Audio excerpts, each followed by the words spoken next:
Halo semuanya, saya Dr. Adam Maulana. Apa kabar hari ini?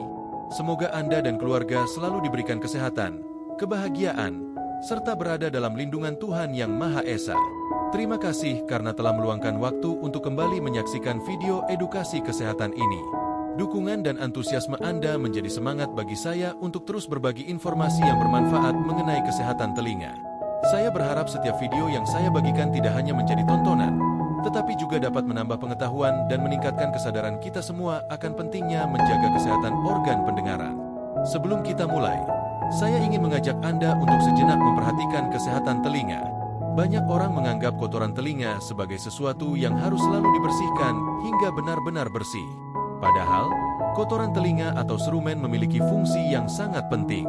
Serumen merupakan mekanisme alami tubuh yang berperan melindungi liang telinga dari debu, kotoran, bakteri, jamur, hingga serangga kecil yang dapat masuk ke dalam telinga.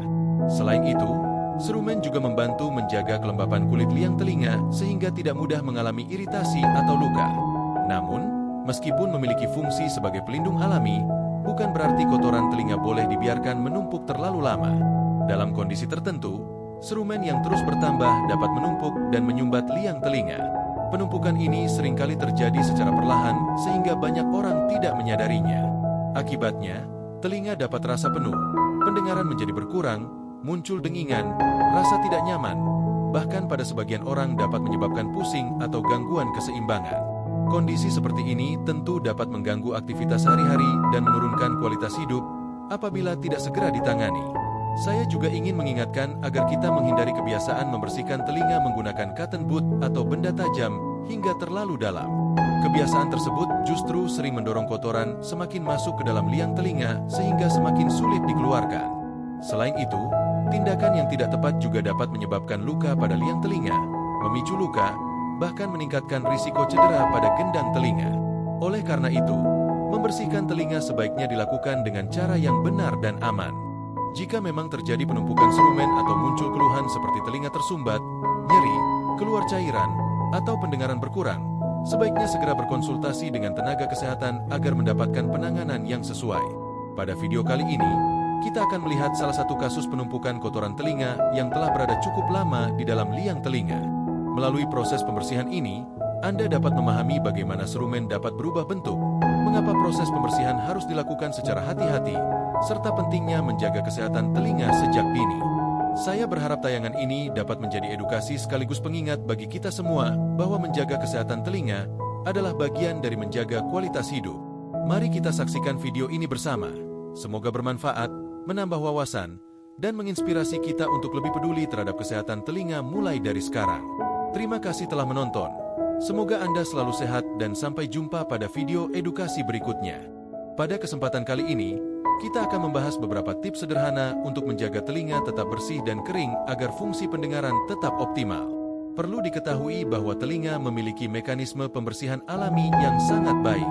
Serumen atau kotoran telinga sebenarnya berfungsi melindungi liang telinga dari debu, partikel asing, serta membantu menjaga kelembapan kulit di dalamnya. Oleh karena itu, kita tidak perlu membersihkan bagian dalam telinga terlalu sering. Salah satu langkah penting adalah selalu mengeringkan bagian luar telinga setelah mandi atau berenang. Gunakan handuk bersih yang lembut, lalu usap perlahan hingga air yang menempel mengering. Hindari membiarkan telinga dalam kondisi lembab terlalu lama, karena kelembapan berlebih dapat mengganggu keseimbangan alami kulit liang telinga. Selanjutnya, hindari memasukkan cotton bud, jepit rambut, atau benda lainnya ke dalam liang telinga. Kebiasaan ini dapat mendorong serumen semakin dalam, mengiritasi kulit liang telinga, bahkan mengganggu mekanisme pembersihan alami telinga. Bersihkan cukup bagian luar telinga saja. Bagi Anda yang sering menggunakan earphone atau alat bantu dengar, pastikan perangkat tersebut selalu dalam keadaan bersih. Bersihkan secara berkala sesuai petunjuk penggunaan agar tidak menjadi tempat menempelnya debu, minyak kulit, maupun kotoran lainnya. Apabila telinga terasa tersumbat, gatal berkepanjangan, pendengaran mulai berkurang, atau muncul keluhan lain yang tidak kunjung membaik, sebaiknya segera berkonsultasi dengan dokter spesialis THT. Pemeriksaan yang tepat akan membantu mengetahui penyebabnya dan menentukan penanganan yang sesuai. Sebagai pesan moral, menjaga kesehatan telinga tidak membutuhkan cara yang rumit. Kebiasaan sederhana seperti menjaga telinga tetap bersih, kering, Dan menghindari tindakan yang berlebihan merupakan langkah terbaik untuk melindungi pendengaran kita. Ingatlah, pendengaran adalah anugerah yang sangat berharga. Rawatlah telinga dengan bijaksana agar kita dapat terus menikmati setiap suara indah sepanjang kehidupan.